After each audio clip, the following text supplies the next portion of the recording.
Hi everyone, it's finally May, which means it's almost summer and it's a new reading month, which I'm very excited for because this is the first time ever that I will be using a TBR jar to pick some of my reads for the month. I've never done this before. I've seen it done on YouTube a million times, and I just googled a bunch of prompts online. And I'm hoping I don't pick some of the scarier prompts in here, but we shall see what the jar has in store for me. I will be splitting this video up into two different parts.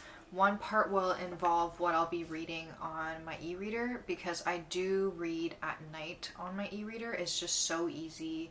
And since I got the e-reader, that's the only way that I read at night. During the day, I prefer reading physical books. But yeah, so I'll be doing 4 books on the e-reader and 4 books that are physical from the TBR jar prompts. Yeah, I'm very excited to get started. Yeah. I also have this almost fully consumed matcha with me. It took me forever to start this video today, and that is very evident with this matcha. Starting with the first read of the month, which is actually the book club pick for the month that I host over on Fable. Book club is called Library of Curiosities, and the book we're reading this month is I Who Have Never Known Men by Jacqueline Hartman. This book has been making its rounds through book clubs, book talk, booktube.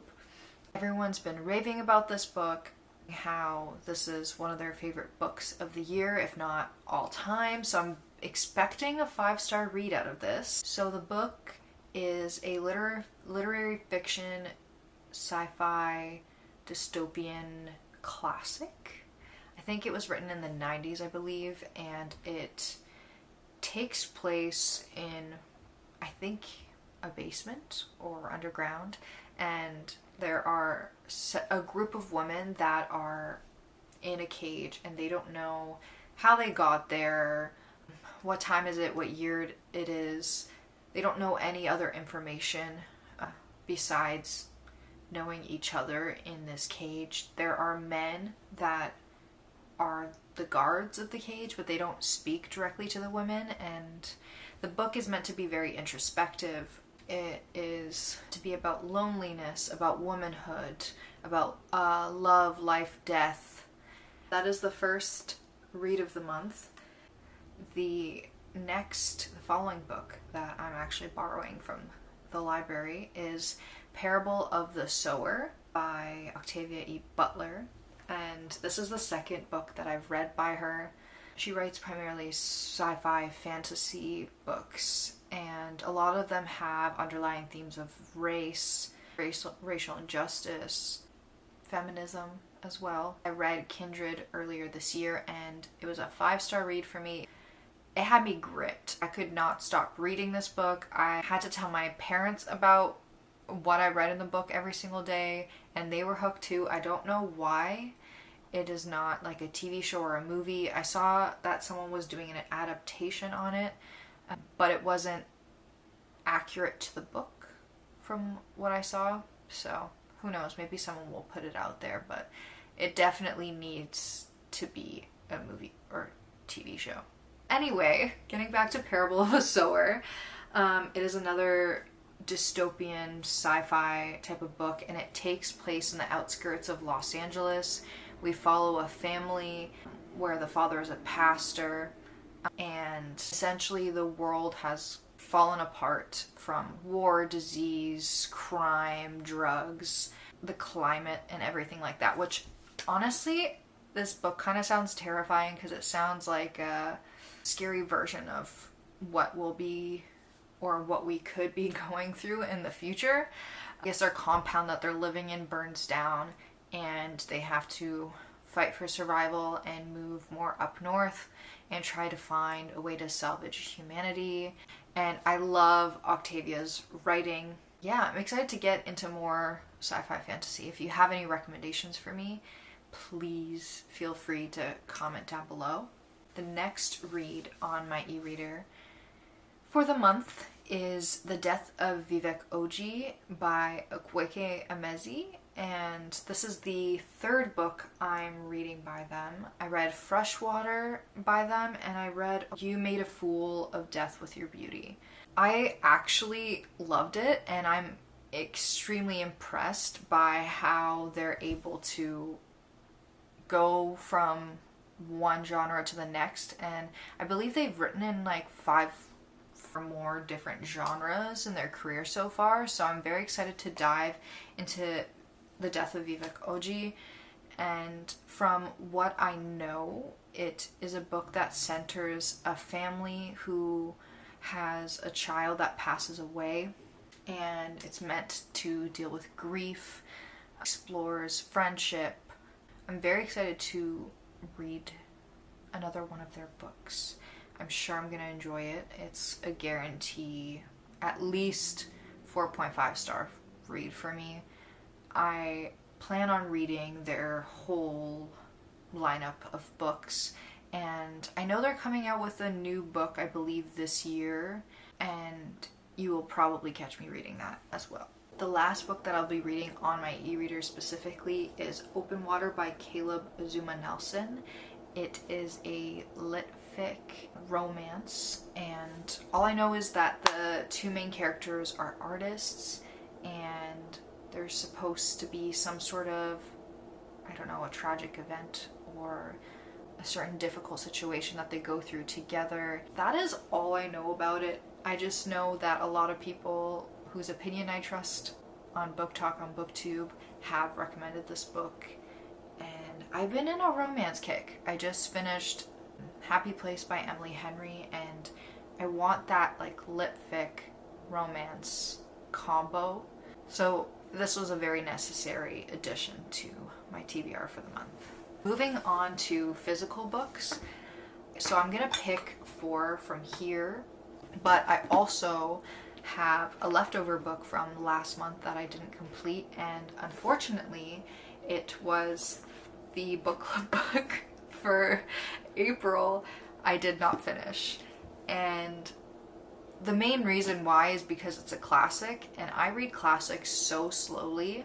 It is very difficult for me to read a whole classic in a month because I love to fully immerse myself in the details of the story and of the writing, and if I'm reading fast, it's just, I don't feel like I'm really grasping the writing style and the visuals that appear in my head, essentially the movie that plays in my head when I read.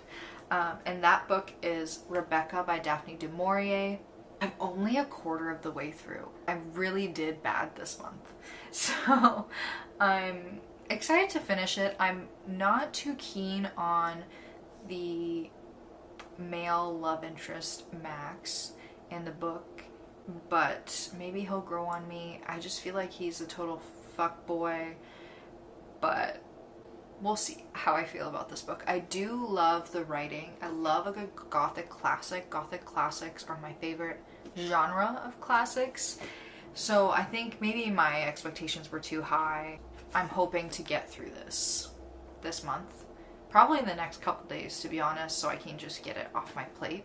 And then the moment you have all been waiting for, and I've been waiting for, because I'm excited, I'm nervous, I really don't know what to expect. I hope this prompt jar does not give me a 500 plus page book, because that was one of the prompts. I googled a bunch of prompts, I came up with prompts, so we'll see what we're gonna get. Alright, give a good shake, and I'm gonna turn around, and then I picked one. I'm scared. What do we have? A comfort romance! Okay, I know what I'm picking for this already. I already know. Alright, I'm gonna take you guys to another shelf because this one doesn't have any romance in it. Be right back. Oh, I don't own a lot of romance books. Oh yeah, that's Paul Walker, by the way. I don't own a lot of romance, but I just read Emily Henry's Happy Place, and honestly, I really want to read more Emily Henry, so I'm gonna grab Book Lovers. So we've got our first book, which is Book Lovers by Emily Henry. A lot of people that I trust say this is their favorite Emily Henry book. So my expectations are high. I want to be kicking, screaming, squealing, laughing, giggling, losing my marbles. That's how I want to feel when I read this. So that was a really good start. So if I get something bad next, this will help kind of balance it out. All right, book number 2. Okay, let's see what we got. A book on my 24 and 2024. This is perfect because I have not read a single book on my list, folks. Not a single one. And I've already read 24 books, I think, or 23 books, something like that. So I really have to get it together. And I know exactly the book that I want to use for this prompt. Let's see. And it's a book actually that I've tried to start reading 2 or 3 times now. And for some reason, I just wasn't in the right headspace to read it. And right now I feel like I am in the right headspace. And that is a classic, actually. We're gonna be reading Giovanni's Room by James Baldwin. If Jesse's watching this, my best friend, I know he wants me to read James Baldwin. And so it's another motivator. Guys, I even have pages flagged. Yeah, I really need to read this. And it's not long. I've been wanting to read it forever. I've had it forever. So this is the month. It's finally the month that I'm reading Giovanni's Room. And I'm anticipating this to be 5 stars. I think it's just because it's intimidating and I'm anticipating something so profound from it that I avoid it like the plague. That's so ridiculous, but yeah. All right, folks. This is going really well. I'm actually really happy with this. Hopefully I'm not jinxing myself. Okay, give it a good shake. What does it say? A book with a morally gray main character. Yes! Sorry. I love a good morally gray character. If you know me, you've probably heard me say this. Say morally gray character about 1 billion times. I'm not exactly sure what I want to read with a morally gray character. Would it be crazy if I picked another classic? I feel like that's insane. Ooh, does it Girls by Emma Cline count? Aren't they all morally gray in here? I mean, yeah, there's murder. I think this counts. So I think this will have to be the read for May. I'm very excited to read this, actually. It's going to be a page turner. And I love a good culty book. I love a good cult. So, yeah. Ending with a shocking or easy book. We'll see. Shockingly difficult. All right. A translated fiction. Okay. There's a lot. I have a lot of Korean translated fiction. I have French. I've got Japanese. I've got, what else? Just realized I think I need more translated fiction.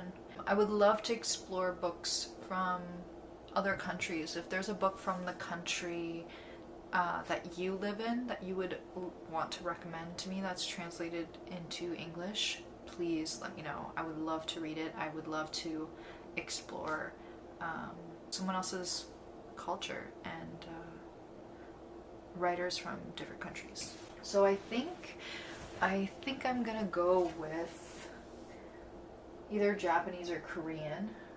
We've got Yoko Kawakami's Breasts and Eggs, which I've been wanting to read for a while. There's also Human Acts by Hong Kong. I've read The Vegetarian by her, was shocked and terrified, and I really enjoyed it, so that is another option.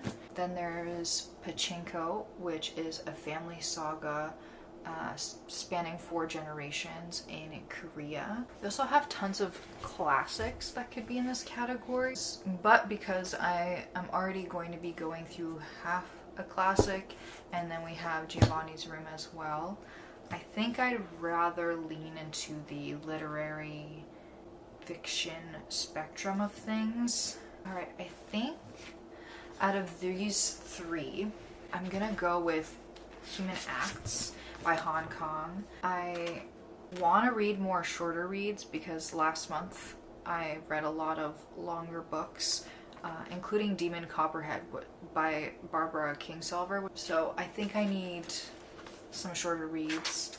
So unfortunately, this is much later in the day. As you can tell, it's getting darker in here. Unfortunately, for some reason, my outro got deleted, so I'm going to do that with you guys now. I am very excited to get to all of these books. If I haven't already said it, I'm excited. You can do a count of how many times I say the word excited in this video. But yeah, if you guys have read any of these, please let me know what you thought of them. And if you have any suggestions for content or things you want to see from me, or if you want me to make specific individual videos for one of these books, let me know. And thank you so much for watching. If you can, like, comment, and subscribe. And I'll see you guys soon. Happy reading. Bye.